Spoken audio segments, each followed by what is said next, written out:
نحمده ونصلي على رسوله الكريم اما بعد فاعوذ بالله من الشيطان الرجيم بسم الله الرحمن الرحيم اقرأ باسم ربك الذي خلق خلق الإنسان من علق اقرأ وربك الأكرم الذي علم بالقلم علم الإنسان ما لم يعلم وقال جل وعلا قل هل يستوي الذين يعلمون والذين لا يعلمون انما يتذكر اولو الالباب صدق الله العظيم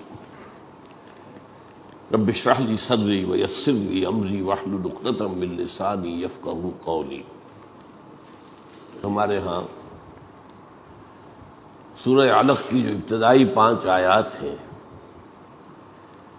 جن پر تقریباً اجماع ہے کہ یہ حضور پر آنے والی پہلی وحی ہے، اس کے حوالے سے علم کی اہمیت، اس کی قدر و منزلت، اس کا مقام و مرتبہ از روئے قرآن و حدیث کیا ہے، اس پر ہم گفتگو کر رہے ہیں۔ اس کے ذیل میں یہ بھی کہ علم بمقابلہ عبادت کس شے کو ترجیح ہے، کس چیز کی اہمیت زیادہ ہے۔ ساتھ ہی یہ بھی بہت اہم مسئلہ کہ کیا علم صرف علم دین ہے یا کائنات کے بارے میں معلومات بھی دین کے علم ہی میں شامل ہوں گی۔ اس کے ساتھ ہی یہ مسئلہ اگر علم دین بھی ہے اور یہ دوسرا علم بھی ہے، یہ بھی علم ہے، وہ بھی کوئی غیر اسلامی علم نہیں ہے، تو ان دونوں میں کس کو زیادہ اہمیت اور افضلیت حاصل ہے۔ اور اس کے ساتھ آخری بات آج یہ ہوگی کہ حصول علم کی نیت کیا ہونی چاہیے۔ انما الاعمال بالنیات، تمام اعمال کا دار و مدار تو نیت پر ہوتا ہے۔ اس سے پہلے ہم دیکھ چکے ہیں علم کی اہمیت تو اس سے ظاہر ہو گئی کہ پہلی وحی میں 2 مرتبہ تو حکم آیا اقرأ پڑھو، اور 2 مرتبہ لفظ علم آیا، علم الانسان ما لم يعلم۔ اس کے ساتھ ہی میں نے 2 احادیث کا تذکرہ کیا تھا، بلکہ 3 کا، جن میں سے ایک میں علم کا حاصل کرنے والا شخص جو ہے اس کا اللہ کے ہاں کیا مقام ہے وہ ہم پڑھ چکے ہیں، صرف ترجمہ آج کروں گا۔ من سلک طریقا یطلب فیہ علما سلک اللہ بہ طریقا من طرق الجنہ وإن الملائکۃ تضع اجنحتها رضا لطالب العلم وإن العالم يستغفر له من في السماوات ومن في الأرض والحيتان في جوف الماء كما قال صلی اللہ علیہ وسلم۔ جس شخص نے کوئی سفر اختیار کیا علم کے حصول کے لیے، اللہ تعالیٰ اس سفر کی بدولت اس کے لیے جنت کا ایک راستہ آسان کر دے گا۔ اور جو عالم ہوتا ہے، بلکہ وہ جو مسافر ہے طلب علم کے لیے، اس کا فرمایا کہ فرشتے اس کے راستے میں اپنے پر بچھاتے ہیں، اور جو عالم ہوتا ہے اس کے لیے استغفار کرتے ہیں تمام مخلوقات جو آسمان اور زمین میں، یہاں تک کہ پانی کے پیٹ میں جو مچھلیاں ہیں وہ بھی اس کے لیے دعا کرتے ہیں۔ تو یہ حدیث جو ہے یہ امام احمد ابن حنبل، امام ترمذی، امام ابو داؤد، امام ابن ماجہ، امام دارمی، ان سب نے روایت کی ہے حضرت ابو الدرداء رضی اللہ تعالی عنہ سے۔ دوسری حدیث جو سب کو معلوم ہے، یاد ہوگی، وہ بہت عام ہوئی ہے. طلب العلم فریضۃ علی کل مسلم و مسلمۃ. علم کا حاصل کرنا فرض ہے ہر مسلمان مرد اور عورت پر. اب کس قدر عجیب بات ہے کہ اگر اس کے باوجود شرح خواندگی جو ہے وہ مسلمانوں میں کم ہو. لٹریسی پرسنٹیج مسلمانوں میں کتنی کم ہے، ہمارے ہاں کتنی کم ہے، کتنے لوگ پڑھے لکھے ہیں، جبکہ ہمارے دین میں فرض ہے. یہ میں آپ کو بتاؤں گا بعد میں کہ فرض کون سا علم ہے اور کتنا علم ہے. ایک تیسری حدیث میں نے سنائی تھی آپ کو، اور میں نے کہہ دیا تھا کہ میں چیک نہیں کر سکا ہوں کہ یہ حدیث صحیح ہے سند کے اعتبار سے یا نہیں. تو آج میں نے تحقیق کی تو معلوم ہوا کہ امام ابن تیمیہ کے نزدیک وہ اصل میں حضور کا کلام نہیں ہے صلی اللہ علیہ وسلم، کسی اور بڑے شخص کا، بڑے عالم کا، بڑے مفکر کا ہو سکتا ہے. اور امام البانی اور ابن حبان اور ابن علی سب نے اسے باطل قرار دیا ہے. اطلبوا العلم ولو بالسوین، یہ بھی عام طور پر ہمارے یہاں مواعظ میں، تقاریر میں بیان ہوتی ہے کہ علم حاصل کرو چاہے چین تک جانا پڑے. لیکن بہرحال ہمیں احتیاط کرنی چاہیے کہ ہم حدیث کے بارے میں چھان بین کر لیا کریں. ٹھیک ہے، اپنی جگہ پر ایک مقولہ اچھا ہو سکتا ہے. اب اس کے بعد میں نے آپ کو بتایا تھا کہ علم بمقابلہ عبادت، اس میں ایک تو اسی حدیث کا حصہ ہے جو ہم نے پہلے بھی پڑھ لی تھی اور آج بھی میں نے آپ کو اس کا بڑا حصہ سنا دیا. وَإِنَّ الْعُلَمَاءَ وَرَثَةُ الْأَنبِيَاءِ وَإِنَّ فَضْلَ الْعَالِمِ عَلَى الْعَابِدِ كَفَضْلِ الْقَمَرِ لَيْلَةَ الْبَدْرِ عَلَى سَائِرِ الْكَوَاكِبِ. عالم کا عابد پر اس کی فضیلت. اب یہاں نوٹ کر لیجیے، عابد سے مراد جو فرض عبادات ہیں وہ تو فرض ہے، فرض ہے. اس سے آگے نوافل بہت پڑھ رہا ہے انسان، روزے بہت رکھ رہا ہے انسان، یہ عبادات نفلی. حج پر حج، حج پر حج، حج پر حج کیے جا رہا ہے، ہر سال عمرہ کر رہا ہے، یہ نفلی. وہ جو ہے عالم اور وہ شخص کے جو نفلی عبادات میں لگا ہوا ہے، اس عالم کی فضیلت اس نفلی عبادات والے پر وہی ہے جو 14ویں رات کے چاند کو ستاروں پر ہے. لیکن اس ضمن میں تو 2 حدیثیں آج کو میں اور سناؤں گا. یہ ترمذی کی روایت ہے حضرت ابو امامہ باہلی سے.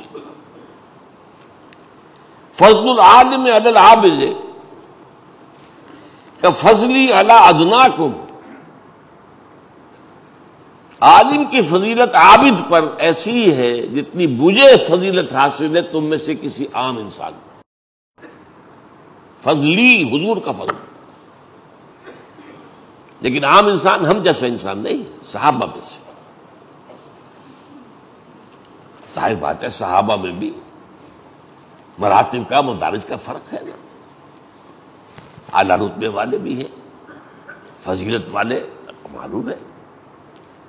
تو فرمایا تم میں جو صحابی میرا کم سے کم درجے کا ہے، ادنا، اس پر جتنی مجھے فضیلت حاصل ہے یہی نسبت ہے عالم کو عابد، اس عابد پر. ایک اور حدیث سنیے، یہ حضرت حسن سے ہے رحمۃ اللہ علیہ، حسن البصری. اور یہ حدیث مرسل ہے، یعنی ظاہر بات ہے حسن بصری جو ہے وہ تابعین میں سے، صحابہ میں سے نہیں ہے. لیکن وہ جب بیان کر رہے ہیں کہ حضور نے یہ فرمایا تو گمان غالب تو یہ ہے کہ کسی صحابی سے سنا ہوگا نا، کیونکہ بہت بلند شخصیت ہے. آپ کو معلوم ہے تصوف کے تو امام ہیں. ہمارے 3 جو طریقے ہیں وہ حضرت علی سے، پھر نمبر 2 پر حضرت حسن آتے ہیں. یہ حسن حضرت علی کے بیٹے نہیں، حسن بصری. ان کی یہ بات ہے جو دارمی نے ان سے مرسلن نقل کی ہے. سئل رسول اللہ صلی اللہ علیہ وسلم، سوال کیا گیا رسول اللہ صلی اللہ علیہ وسلم سے عن رجلین کانا من بنی اسرائیل، دو اشخاص کے بارے میں جو دونوں بنی اسرائیل میں سے تھے. احدہما کان عالما، ان میں سے ایک تو عالم تھا، یصلی المکتوبۃ، وہ صرف فرض نماز پڑھتا تھا، ثم یجلس، پھر بیٹھ جاتا تھا، فیعلم الناس الخیر، اور لوگوں کو خیر کی تعلیم دیتا تھا. یہ خیر کا لفظ نوٹ کیجیے، یہاں علم کے لیے لفظ خیر آ رہا ہے. یہ بھی اس کی قدر اور قیمت کے لیے کہ اگر اس نے صرف فرض نماز پڑھی، نوافل نہیں پڑھے، اب بیٹھ کے وہ اب سارا وقت لگا رہا ہے لوگوں کو خیر اور سکھانے کے لیے علم.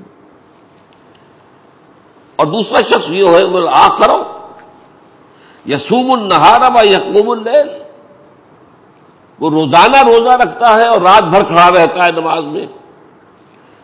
ایہما افضل، ان دونوں سے افضل کون ہے؟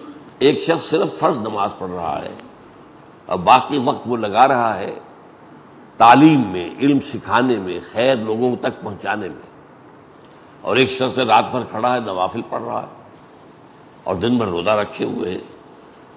قال رسول اللہ صلی اللہ علیہ وسلم، اس کا جواب دیا رسول اللہ صلی اللہ علیہ وسلم، فانظروا هذا العالم الذي يصلي المكتوبة ثم يجلس فيعلم الناس الخير، اس عالم کی فضیلت جو کہ صرف فرض نماز پڑھتا ہے اور پھر بیٹھ جاتا ہے اور لوگوں کو خیر کی تعلیم دیتا ہے، اس عابد پر، علی العابد الذی یصوم النہار ویصلی اللیل، کہ جو رات بھر کھڑا رہتا ہے نوافل میں اور ہمیشہ روزہ رکھتا ہے، کفضلی علی ادناکم، وہی حدیث دوبارہ آ گئی، اس کو اتنی فضیلت حاصل ہے جو مجھے حاصل ہے تم میں سے کسی پر. تو اب یہ ہے اصل میں ہمارے ہاں ویلیوز کا فرق. ہوتا کیا ہے ہمارے ہاں، نیکی کا جذبہ اگر ابھرتا ہے کسی کے اندر تو وہ عبادات میں آگے بڑھنا شروع کر دیتا ہے، علم کی پرواہ نہیں. اگر ہے بھی تو وہ علم دنیاوی علم تو حاصل کر رہا، دینی علم کی طرف تو توجہ ہی نہیں. اب یہ ریشیو پروپورشن کس قدر مختلف ہم نے کر دی ہے. عبادات اصل میں چونکہ اس کی فضیلتیں بہت بیان ہوتی ہیں، رمضان آ رہا ہے تو روزے کی فضیلت، فلاں کی فضیلت، حج کی فضیلت، اس کی اپنی جگہ ہے، لیکن یہ کہ اس ریلیٹو جو ویلیوز ہیں، دین کی جو اقدار ہیں، ان کو اچھی طرح سمجھنے کی ضرورت ہے. اب تیسری بات جو میں نے کچھ شروع کی تھی پچھلی مرتبہ، آج ذرا وضاحت سے بیان کروں گا. علم کی دو قسمیں ہیں، ایک ہے ایکوائرڈ نالج، انسان جو خود حاصل کرتا ہے رفتہ رفتہ، درجہ بدرجہ، قدم بقدم، اور یہی علم ہے جو قلم کے ذریعے سے آگے بڑھتا ہے. الذی علم بالقلم، قلم سے کیا ہوتا ہے کہ انسان نے جو مشاہدہ کیا اس سے نتیجہ نکالا، کچھ سنا اس سے نتیجہ نکالا، اس نے دیکھا جہاں آگ لگی تھی وہاں دھواں بھی تھا، کہا جہاں آگ لگتی ہے دھواں ہوتا ہے. اب اس نے کہیں دور سے دھواں دیکھا، اب کہے گا یہ آگ ہے، آگ لگی ہے. بھائی تم نے آگ تو نہیں دیکھی. یہ اس پرانا مشاہدہ جو تھا، وہ جو میموری میں موجود تھا، اس سے آپ نے سمجھا کہ وہاں تو آگ لگی ہوئی. یہ اصل میں چھوٹی سی مثال آپ کو دی، پچھلی مرتبہ بھی دی تھی. وہ پتھر گرا اوپر سے چٹان پر اور شعلہ نکل آیا، آگ ایجاد ہو گئی. کوئی ہڈیاں رکھی ہوئی تھی چولہے پر اور اس کا اوپر ڈھکنا ہلنے لگا، کیسے ہلا؟ معلوم ہوا یہ تو بھاپ کے اندر بڑی طاقت، اسٹیم انجن جو ہے ایجاد ہو گیا. یہ ساری چیزیں قدرت میں موجود تھیں اور یہ ساری چیزیں اللہ کی بنائی ہوئی ہیں. جسے ہم سائنس کا علم کہتے ہیں، وہ ان چیزوں کا اکتشاف، ان کے ایجاد، یہ ہے در حقیقت یہ اللہ کا جو فعل ہے، اللہ کا جو عمل ہے، یہ اس کا علم ہے جو تدریجاً حاصل ہوا ہے، تدریجاً حاصل ہوا ہے۔ لیکن اس علم کی حدود کیا ہیں؟ یہ صرف ان اشیاء تک محدود رہے گا جو ہمارے حواس کی گرفت میں آ سکتے ہیں۔ دیکھا جا سکتا ہے، سنا جا سکتا ہے، چھوا جا سکتا ہے، سونگا جا سکتا ہے، اور چکھا جا سکتا ہے، ناپا جا سکتا ہے، تولا جا سکتا ہے، وہ علم ایک علم غیب ہے، عالم غیب۔ آپ کو معلوم ہے قرآن مجید میں پہلی شرط کیا ہے ہدایت کی؟ اہدنا الصراط المستقیم کا جب جواب شروع ہوتا ہے سورہ بقرہ میں، الف لام میم ذالک الکتاب لا ریب فیہ ھدی للمتقین الذین یؤمنون بالغیب، یہ ہدایت ہے ان لوگوں کے لیے، متقیوں کے لیے جو غیب پر ایمان رکھتے ہیں۔ غیب وہ ہے جو ہمارے حواس سے باہر ہے۔ اللہ کو ہم نہ دیکھ سکتے ہیں، نہ سن سکتے ہیں، نہ چکھ سکتے ہیں، نہ سوچ سکتے ہیں۔ فرشتے کو نہ ہم دیکھ سکتے ہیں، نہ سن سکتے ہیں، ہمارے دائرے سے باہر ہے، غیب ہے۔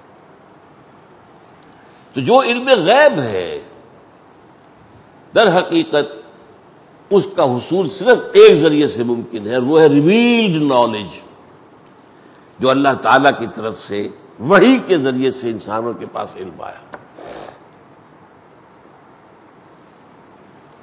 اب دیکھیے، پہلا علم میں نے بتایا تھا آپ کو، وہ ہمارے حواس جمع عقل کے ذریعے سے آگے بڑھتا ہے، قدم بہ قدم، قدم بہ قدم، قدم بہ قدم۔ دوسرا علم ہماری روح جو ہے وہ اخذ کرتی ہے، روح کا مسکن قلب، تو وہ علم بالقلب ہے، علم بالوحی ہے، علم بالروح ہے۔ اور یہ علم ہے ہدایت کا علم، کیا کرو کیا نہ کرو۔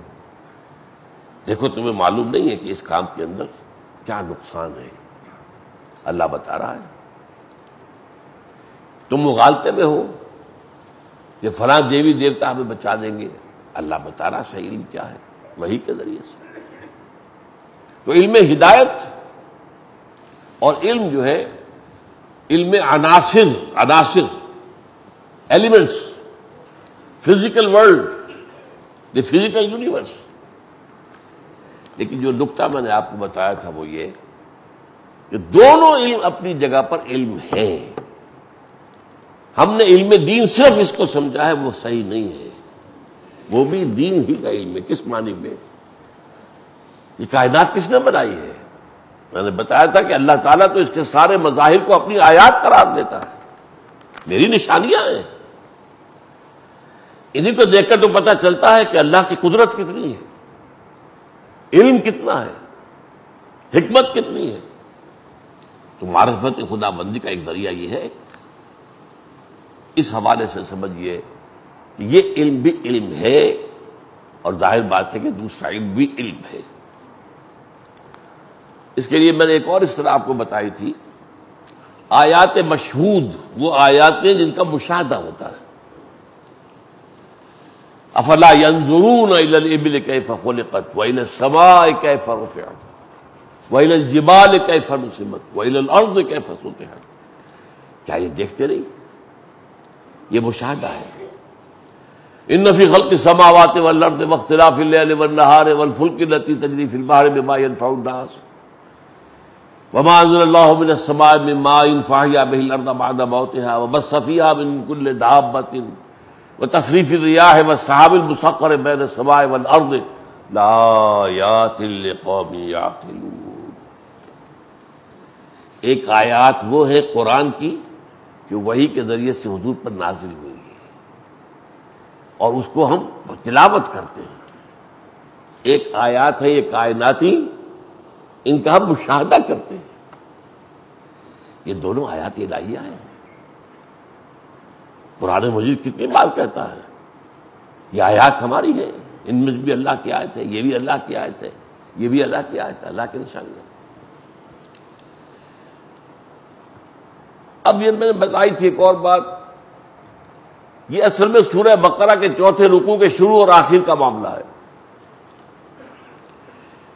شروع میں فرمایا علم آدم الاسماء کلھا ثم عرضهم على الملائکۃ فقال انبئونی باسماء ہؤلاء ان کنتم صادقین۔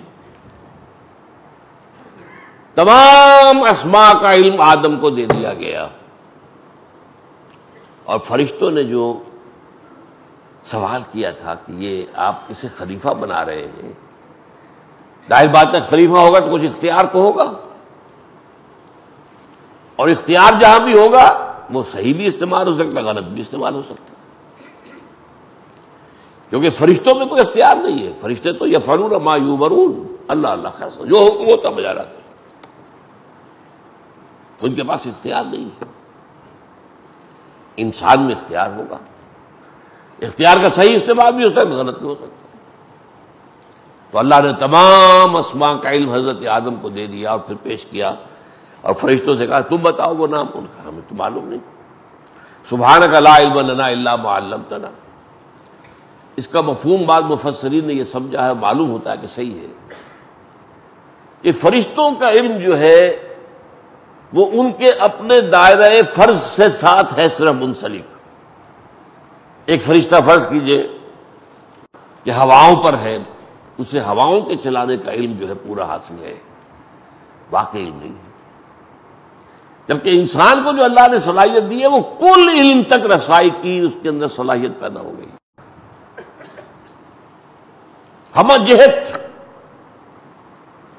اور اس کے لیے کیا کیا گیا، جیسا کہ میں نے مثال دی تھی کہ گٹھلی کے اندر آم کا درخت ہوتا ہے، رفتہ رفتہ رفتہ رفتہ رفتہ رفتہ کئی سال میں جا کے وہ پورا درخت بنے گا، اسی طرح یہ علم جو ہے پورا آدم میں ودیت کر دیا اللہ نے،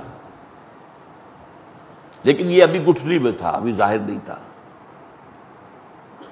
البتہ رفتہ رفتہ رفتہ رفتہ رفتہ وہ گٹھلی پھٹی، اس میں سے وہ دو پتیاں نکلی، پھر وہ اوپر چڑھی، درخت بڑھا، پھر اسی طریقے سے یہ علم جو ہے اب حضرت آدم علیہ السلام کا زمانہ کتنا پرانا ہے یہ ذرا اختلافی سی بات ہے، میں اس کو چھیڑنا نہیں چاہتا اس وقت، ہزاروں سال ہے نا، ہزاروں سال میں یہ علم یہاں تک پہنچا ہے، اور اس میں ہر شخص جانتا ہے کہ پچھلے 200-300 برس سے اصل، باقی تو معلوم ہی کچھ نہیں تھا انسان کو۔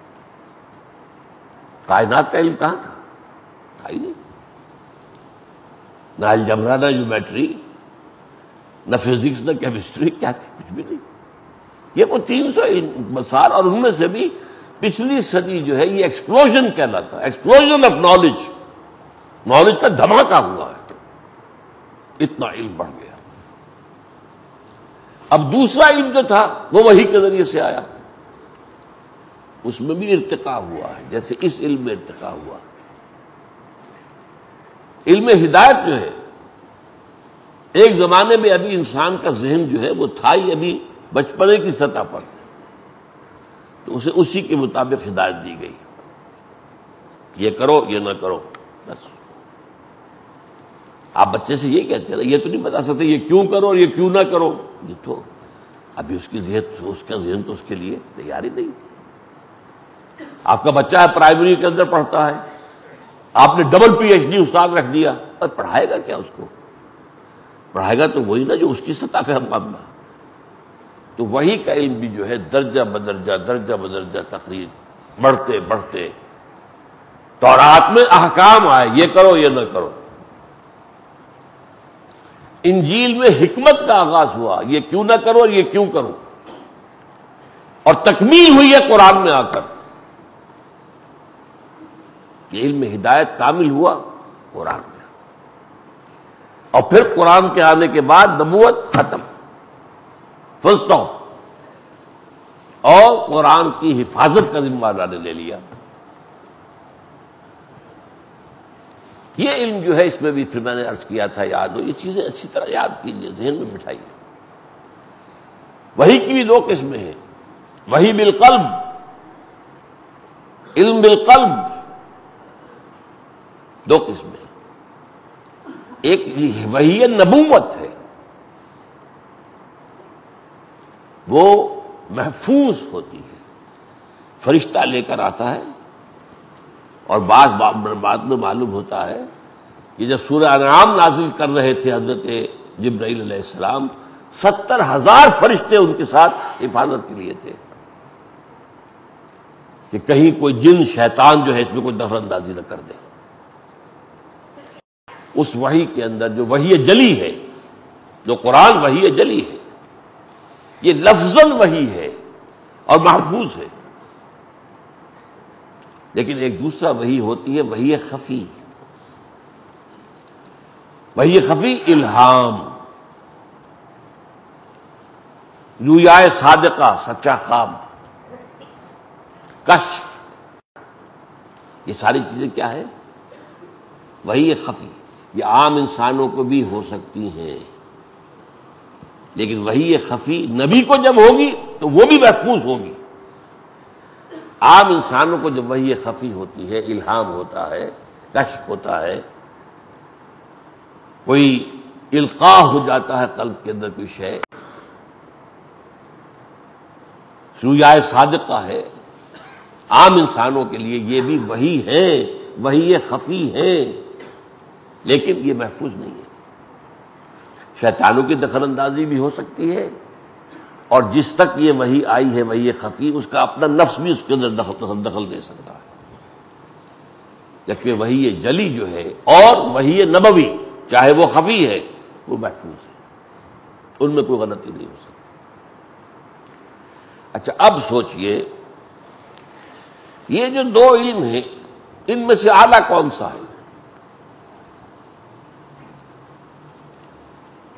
ان میں اعلیٰ جو ہے وہ علم وحی ہے، علم ہدایت ہے، کیونکہ یہ بتاتا ہے کیا کرو کیا نہ کرو۔ تم نہیں جانتے ہو کہ اس کی مضرت کیا ہے، مت کرو۔ لوگوں کو معلوم نہیں ہے سود میں کیا خرابی ہے، کتنی بڑی لعنت ہے، اللہ بتاتا ہے حرام کر دیا۔ اور جو بھی دوسرا علم ہے، اس سے جو بھی معلومات حاصل ہوئی ہیں، سائنس کا علم، فزکس کا، کیمسٹری کا، میتھمیٹکس کا، اس سے جو قوت انسان کو حاصل ہوئی ہے، اس کا صحیح استعمال ہوگا تو علم ہدایت کے تحت ہوگا، ورنہ غلط استعمال ہوگا۔ آپ میں کوئی طاقت ہے تو طاقت آپ صحیح بھی استعمال کر سکتے ہیں، غلط بھی کر سکتے ہیں۔ آپ کے پاس کوئی اسلحہ زیادہ ہے تو آپ غلط بھی استعمال کر سکتے ہیں، صحیح بھی کر سکتے ہیں۔ آپ نے یہ ایٹم بم ایجاد کیا، صحیح بھی استعمال ہو سکتا ہے، غلط بھی ہو سکتا ہے۔ اور آج ہوا کیا ہے اصل میں، جو 300 برس میں کہہ رہا ہوں کہ جو ایکسپلوژن آف نالج کا دور ہے، اس میں بدقسمتی سے نوع انسانی نے علم وحی سے اپنی آنکھ بند کر لی ہے۔ سارا ایمفسس علم بالحواس، علم بالعقل پر ہے۔ سائنس، وہ فزکس ہو، کیمسٹری ہو، زوالوجی ہو، باٹنی ہو، جیولوجی ہو، ایمبریولوجی ہو، کتنی آلوجیز ہیں، سائیکالوجی ہو، فزیولوجی ہو، علم طبقات الارض ہو، کاسمولوجی ہو، فضا کا علم، ان پر توجہ ہے۔ اسی لیے جتنا بھی انسان نے ایجادات کی ہیں، ان سے شر زیادہ پھیلا ہے، خیر نہیں۔ آپ کے علم میں ہونا چاہیے جن لوگوں نے، جو جرمن یہودی تھے جنہوں نے ایٹم بم ایجاد کیا ہے، دو بڑے سائنسدان، جب یہودیوں کے اوپر ہٹلر کے زمانے میں زبردست جو ہے پرسیکیوشن اور قتل و غارت کا معاملہ ہوا، بھاگ کر امریکہ چلے گئے۔ ہٹلر قریب تھا اس وقت، یہ سائنسدان جو ہے بالکل قریب تھے کہ ایٹم بم بنا لیں گے۔ قسمت دیکھیے امریکہ کی کھل گئی، وہ وہاں چلے گئے، وہاں جا کے انہوں نے ایٹم بم بنایا۔ وہ ایٹم بم امریکہ نے استعمال کیا، ہیروشیما ناگاساکی، اور کس قدر بڑی تباہی آئی ہے۔ ان سائنسدانوں کا بعد میں بیان یہ تھا کہ ہمیں سخت رنج اور افسوس ہے کہ ہم نے ایجاد کیا ایٹم بم۔ علم ہدایت ہے، وہ صحیح آپ کو اس کا طریقہ بتائے گا، کیا استعمال اس کا ہے، آپ ہدایت کے راستے پر چلے گئے۔ اچھا، ایک چھوٹی سی میں نے تشبیہ مجھے یاد آیا کہ ایک دفعہ حیدرآباد دکن میں تقریر کرتے ہوئے، ممبئی میں نے مثال دی تھی۔ قرآن کہتا ہے یہ نہ کرو، یہ نہ کرو، یہ حرام ہے، یہ اس کو ہاتھ نہ لگاؤ، کہتا ہے نا۔ تو کبھی کبھی انسان سمجھتا ہے خامخواہ ہمارے اوپر پابندیاں لگائی ہیں۔ عام طور پر پابندی کو طبیعت انسانی پسند نہیں کرتی۔ اس کی مثال کیا ہے؟ آپ مری جا رہے ہیں سڑک پر، لکھا ہے یہاں رفتار کم کر دو، یہاں یہ کرو، کیوں؟ میری مرضی میں تیز چلاؤں گا۔ بھائی وہ تمہاری حفاظت کے لیے لکھا ہوا ہے۔ یہ جو موڑ آ رہا ہے تم نے تیز رفتار میں کاٹا تو سیدھے جاؤ گے کھائی کے اندر۔ یہ پابندیاں اس لیے ہیں، شریعت نے وہ پابندیاں ہماری بھلائی کے لیے ہم پر لگائی۔ اس اعتبار سے یہ جو علم ہدایت ہے یہ ہے اعلیٰ افضل، اور دوسرا علم جو ہے وہ علم ہے، وہ اس میں کوئی شک نہیں، اور اسے بھی حاصل کیا جانا چاہیے، اس میں کوئی شک نہیں۔ اس لیے کہ ظاہر بات ہے، اب آگے حدیث آئے گی، دنیا میں اسلام کا بول بالا کرنا ہے، باطل سے پنجہ آزمائی کرنی ہے، تو آپ کا اگر علم جو ہے سائنٹیفک اور ٹیکنالوجی کا علم کم ہوا تو آپ اس کو کیسے شکست دیں گے؟ سمجھ رہے ہیں نا آپ؟ چھوٹی سی مثال ہے، جب 12,000 کا لشکر آ کر مدینے کو گھیر کر پڑ گیا، سب اب تو جان پر بن گئی مدینے والوں کے، کیا ہوگا؟ وہاں حضرت سلمان فارسی مشورہ دیتے ہیں کہ ہمارے ہاں ہمارے ملک میں ایسی حالت میں ایک بچاؤ کی بات یہ ہوتی ہے کہ خندق کھود لی جائے۔ حضور نے کہا بہت ٹھیک بات ہے، اچھی بات ہے۔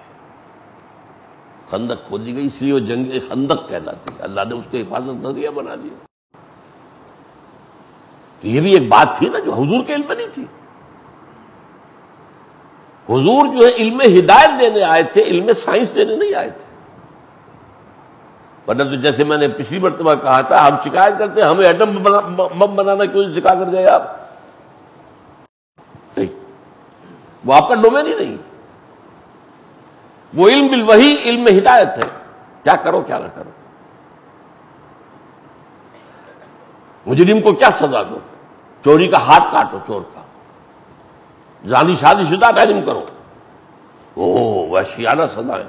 ابھی تمہیں معلوم نہیں ہے ان وحشیانہ سزاؤں میں تمہارے لیے زندگی ہے، چند ہاتھ کٹیں گے چوری ختم ہو جائے گی،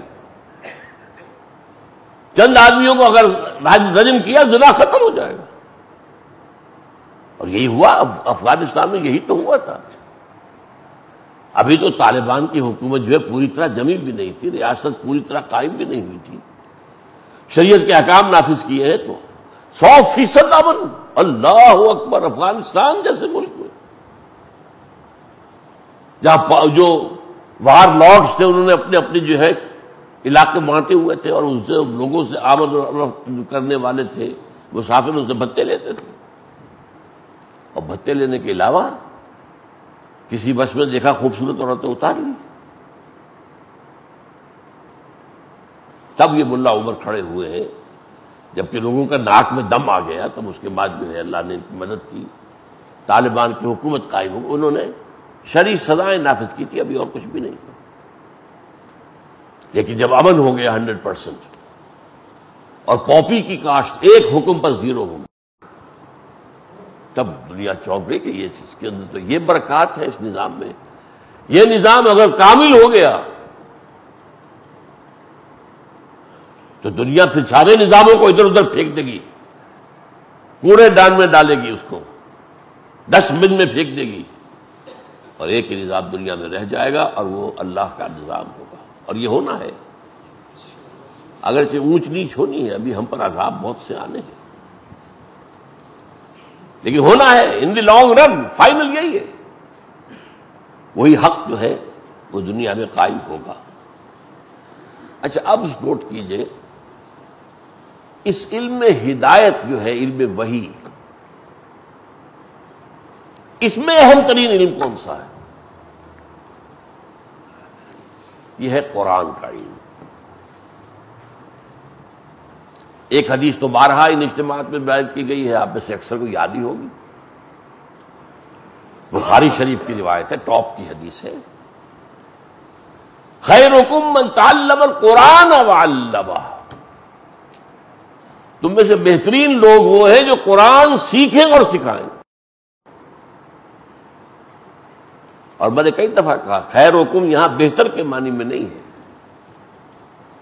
خیر منکم ہوتا تو بہتر ہو جاتا، جیسے کہ ابلیس کا قول ہے انا خیر منہ، میں اس آدم سے بہتر ہوں، وہاں بہتر کہیں گے، بہترین نہیں. لیکن جہاں من کے بغیر آئے، خیرکم تم میں سب سے بہتر، سب سے اعلیٰ، سب سے اونچا درجہ اس شخص کا ہے جو قرآن سیکھے اور سکھائے. اور اس کے لیے ایک حدیث اور سن لیجئے، بہت اہم ہے، بڑی پیاری حدیث ہے. یہ حدیث مسلم شریف میں ہے، حضرت ابو ہریرہ سے. حضور فرماتے ہیں من سلک طریقا یلتمس فیہ علما، وہ پہلا تو ٹکڑا دوسری حدیث میں بھی ہم پڑھ چکے ہیں، یہاں پھر آ گیا. جو شخص کسی سفر کسی نے اختیار کیا، اس میں وہ علم کیا متلاشی تھا، سہل اللہ بہ طریقا من الجنہ، اللہ تعالیٰ اس کے لیے جنت کا ایک راستہ آسان کر دیتا ہے. اب سنیے، وَمَجْتَمَعَ قَوْمٌ فِي بَيْتٍ مِّن بُيُوتِ اللَّهِ، اور ایسا نہیں ہوتا کبھی بھی کہ کچھ لوگ اللہ کے گھروں میں سے کسی گھر میں جمع ہوں.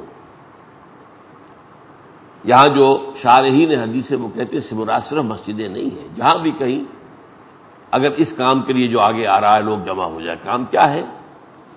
یتلون کتاب اللہ وَيَتَدَارَسُونَهُ بَيْنَهُمْ، اللہ کی کتاب پڑھنے اور آپس میں سمجھنے سمجھانے کے لیے. یتدارسون درس اسی سے بنا ہے، یہ درس سے باب تفاعل تدارس. اگر اللہ کے گھروں میں سے کسی گھر میں، اور افضل گھر اللہ کا گھر مسجد، لیکن یہ معاملہ سب کے لیے عام ہے، کہیں بھی جمع ہو قرآن کو پڑھنے اور سمجھنے کے لیے، تو کیا ہوتا ہے؟ الا نزلت علیہم السکینہ، ان پر سکون نازل ہو جاتا ہے، سکینت. وغشیتہم الرحمہ، اور اللہ کی رحمت انہیں ڈھانپ لیتی ہے. وحفتہم الملائکہ، اور فرشتے ان کے گرد گھیرا ڈال لیتے ہیں. وذکرہم اللہ فی من عندہ، اور اللہ ان کا ذکر کرتا ہے ان کے پاس جو اس کے پاس ہے. کون؟ ملائکہ مقربین. دیکھو میرے بندے، تم کہتے تھے یہ خوریزی کرے گا، یہ فساد مچائے گا، دیکھو میرے یہ بندے کسی دنیاوی مقصد کے لیے جمع نہیں ہوئے ہیں، یہ کوئی تجارت کرنے جمع نہیں ہوئے ہیں، یہ کوئی اور دنیاوی منفعت حاصل کرنے کے لیے نہیں ہے، میرا کلام پڑھنے کے لیے جمع ہوئے ہیں، وقت نکال کر آئے ہیں، بیٹھے ایک دوسرے سے سمجھ رہے ہیں اور سمجھا رہے ہیں. یتلون کتاب اللہ ویتدارسونہ بینہم الا نزلت علیہم السکینہ وغشیتہم الرحمہ وحفتہم الملائکہ وذکرہم اللہ فی من عندہ. یہ ہے قرآن مجید کے علم کا مقام اور مرتبہ. اب اس سے آگے آئیے، اس قرآن کے علم کے لیے چند اور الفاظ بھی آئے ہیں. ایک ہم پڑھ چکے خیر، کہ وہ شخص جو صرف فرض نماز پڑھتا ہے اور اس کے بعد بیٹھ جاتا ہے، لوگوں کو خیر کی تعلیم دے. مراد خیر قرآن. هو خیر مما یجمعون. سورہ یونس کی 2 آیات ہمارے ہاں درس آتی رہتی ہے. حوالہ یا ایھا الناس، اے لوگو، قد جاءتکم موعظۃ من ربکم وشفاء لما فی الصدور. دیکھو تمہارے پاس تمہارے رب کی طرف سے نصیحت بھی آ گئی ہے اور تمہارے روگ جو تمہارے سینوں میں ہے ان کا علاج بھی آ گیا ہے. یہ قرآن. وہدی ورحمۃ للمؤمنین، اور جو ہدایت ہے اور رحمت ہے اہل ایمان کے لیے. قل بفضل اللہ وبرحمتہ، اے نبی ان سے کہیے یہ اللہ کے فضل کا مظہر ہے، اس کی رحمت کا مظہر ہے. فبذالک فلیفرحوا، اگر خوشی منانی ہے تو اس پر مناؤ کہ اللہ نے ہمیں قرآن دیا ہے. بشارت حاصل کرنی ہے تو اس سے حاصل کرو. هو خیر مما یجمعون، یہ قرآن کہیں بہتر اور قیمتی شے ہے ان تمام چیزوں سے جو یہ جمع کرتے ہیں. یہ پیسہ جمع کرتے ہیں، دولت جمع کرتے ہیں، نوادرات جمع کرتے ہیں، اینٹیکس جمع کرتے ہیں، اعلیٰ سے اعلیٰ فرنیچر لاتے ہیں، سونے کے بنے ہوئے فٹنگز جو ہیں باتھ روم کے لے کر آتے ہیں. یہ کرتے ہیں نا. ان سب سے بہتر اور قیمتی شے وہ خیر مما یجمعون. دوسرا لفظ تفقہ. دیکھیے قرآن کی تعلیم اور تعلم یہ بھی ہو سکتی ہے کہ ناظرہ آپ پڑھ رہے ہیں، ناظرہ آپ کو کچھ سکھا رہا ہے، یہ بھی تعلیم و تعلم ہے. کوئی ترجمہ آپ کو سکھا رہا ہے، آپ سیکھ رہے ہیں، یہ بھی تعلیم و تعلم ہے. عربی سیکھ کر خود آنکھوں سے، اپنی آنکھ سے، اور قرآن کی زبان میں قرآن سمجھنا، یہ اس سے اگلا درجہ ہو گیا. پھر قرآن کی گہرائیوں میں اترنا. قرآن میں ہو غوطہ زن اے مرد مسلمان. دیکھیے موتی تو تہ میں ہوتا ہے، سمندر کی سطح پر تو موتی نہیں ہوتا. تو آپ کو غواصی کرنی پڑے گی. یغوث البحر من طلب العالی، حضرت علی کے اشعار ہیں بڑے پیارے. یغوث البحر من طلب العالی، سمندر میں غوطہ لگانا پڑتا ہے اس سے جو کہ موتی حاصل کرنا چاہے. ومن طلب العلا سہر اللیالی، اور جسے دنیا میں کوئی اونچا مقام چاہیے اسے راتوں کو جاگنا پڑتا ہے محنت کرنے کے لیے. CSS کا امتحان تیاری کر رہا، رات بھر جاگا ہوا. ومن طلب العلا من غیر قد اضاع العمر فی طلب المحال، اور جو بغیر کوشش کے چاہے مجھے کوئی ملند مقام حاصل ہو جائے، وہ ایک ایسی خواہش جو ناممکن ہے اس میں اپنی زندگی ضائع کر لیتا ہے. تو ایک علم کیا ہے؟ تفقہ، گہرائی میں اترنا. ہمارے ہاں بدقسمتی سے جو شریعت کا علم ہے، قوانین کی تفصیلات میں جانے کا، اسے ہم نے فقہ کا نام دیا ہے. ٹھیک ہے، تو سمجھ لیں یہی تفقہ ہے. نہیں، تفقہ ہے ہر شے کے اعتبار سے قرآن کی گہرائی میں اترنا. اسی کے لیے ایک اور لفظ ہے حکمت. حکمت، یہ حکمت کتنی بڑی شے ہے. قرآن کہتا ہے یؤتی الحکمت من یشاء ومن یؤت الحکمت فقد اوتی خیرا کثیرا. اللہ حکمت عطا کرتا ہے جس کو چاہتا ہے، اور جسے حکمت عطا کر دی گئی اسے تو خیر کثیر عطا کر دی. یہ ہر شخص کے بس کا روگ نہیں ہے. یہ غور و فکر کرنا، تدبر قرآن. حکمت 2 طرح کی ہے. ایک ہے حکمت کلی، اس کائنات کے بارے میں غور و فکر اور حکمت. ایک حکمت تشریعی، نماز میں کیا فرض ہے، کس طرح کھڑے ہونا ہے، سجدہ کیسے کرنا ہے، پھر کس طریقے سے کھڑے ہونا ہے. یہ تشریعی احکام ہے، یہ بھی حکمت، اس کی حکمت ہے.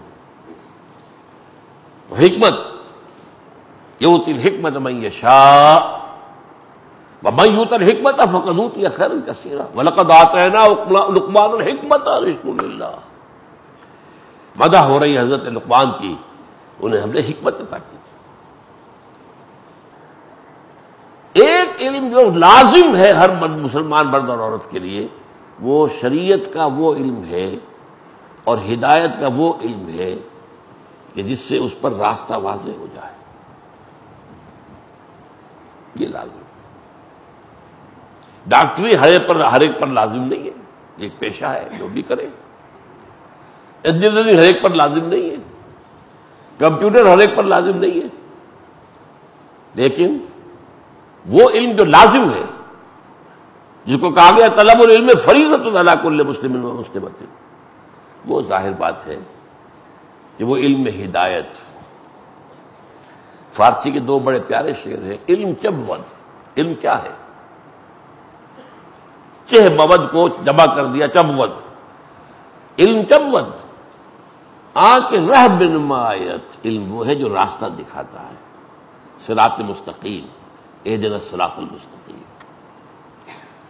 زنگ گمراہی ز دل بزداد، علم تو وہ ہے جو گمراہی کا جو زنگ لگا ہوا ہے دل کو اس کو اتار دیتا ہے۔ علم نبوت جزب علم عاشقی، علم تو عشق کا علم ہے، عشق سے مراد محبت الہی، محبت الہی آئی ہے تو علم ہے، وہ نہیں آئی ما بقا تلبیس ابلیس شقی، باقی علم جو ہے، آپ بڑے سائنسدان بڑے ہیں، بڑے موجد ہیں، آپ نے ایٹم بم ایجاد کر دیا ہے، یہ سب تلبیس ابلیس ہے، یہ شیطانی دندہ ہے، اس لیے علم ہدایت کے خلاف ہے۔ علم ہدایت کتابیں نہیں ہے، تابع ہونا چاہیے۔ اور یہی در حقیقت عناصر کا یہ علم، کائنات کا یہ علم، سائنس کا یہ علم دجالیت اسی لیے بن گیا کہ ایک آنکھ تو چوپٹ کھل گئی اور ایک آنکھ علم ہدایت جو ہے بند۔ اب آخری بات، نیت۔ فرمایا من جاءہ الموت وہو یطلب العلم، جس شخص کو موت آ گئی حالانکہ وہ ابھی علم حاصل کر رہا تھا، حصول علم میں مصروف تھا، لیکن موت آ گئی، لیکن اس کی نیت کیا تھی؟ لِیُحْیِیَ بِهِ الْإِسْلَامَ، اس علم کے ذریعے سے اسلام کو زندہ کرے گا۔ یہ نہیں کہ سند حاصل کر کے بڑی مسجد کے اندر خطیب لگے گا، تنخواہ بڑی ملے گی، یہ نہیں کہ مسند علم پر بیٹھ کر لوگوں پر دھوس جمائے گا اپنے علم کی، یہ نہیں، علم کو بنائے گا حصول دولت کا ذریعہ بنائے گا، نہیں۔ نیت کیا ہے؟ یحیی بہ الاسلام، اسلام کو زندہ کرنا ہے۔ یہاں میں آپ سے کہہ رہا تھا کہ وہ بات واضح ہونی چاہیے، اسلام کو زندہ کرنا ہے تو پہلے تو قرآن کو پھیلانا ہوگا تاکہ یقین پیدا ہو دل میں، لیکن اس کے بعد آخری مرحلہ جب آئے گا، جب پنجہ آزمائی ہوگی باطل کے ساتھ، تو سائنس کا علم بھی تو ضروری ہوگا، نفی نہ کرو اس کی، وہ ثانوی ہے لیکن ہے، ضروری ہے، لازم ہے۔ یہ ہمارے ہاں ہوا ہے، حضور نے سائنس نہیں پڑھائی، لیکن پھر مسلمانوں نے دور بنو عباس کے اندر کتنا سائنس کے اندر کام کیا ہے، تمام شعبے سائنس کے جو ہیں ان کا آغاز کرنے والے گویا کہ تقریباً جو ہے مسلمان تھے۔ تو وہ شخص جو کہ علم حاصل کر رہا تھا، اسی دوران اس کی موت واقع ہو گئی، لیکن نیت اس کی یہ تھی کہ اس علم کے ذریعے سے اسلام کو زندہ کرے گا۔ فَبَيْنَهُ وَبَيْنَ النَّبِيِّينَ دَرَجَةٌ وَاحِدَةٌ فِي الْجَنَّةِ، تو پھر اس کے اور انبیاء کے درمیان جنت میں صرف ایک درجے کا فرق ہوگا۔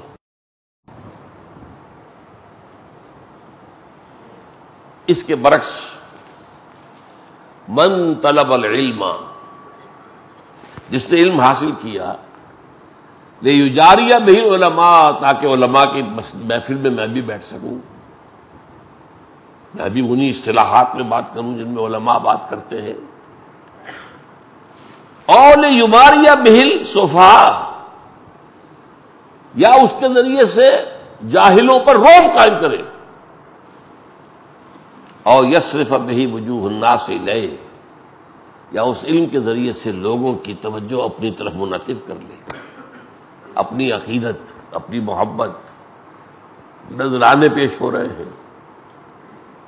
اگر یہ مقصود ہے، نوٹ کر لیجیے، من طلب العلم لیجاری بہ العلماء اور لیماری بہ السفہاء اور یصرف بہ وجوہ الناس الیہ ادخلہ اللہ النار، اللہ اسے جہنم میں داخل کر دے گا، نعوذ باللہ من ذالک۔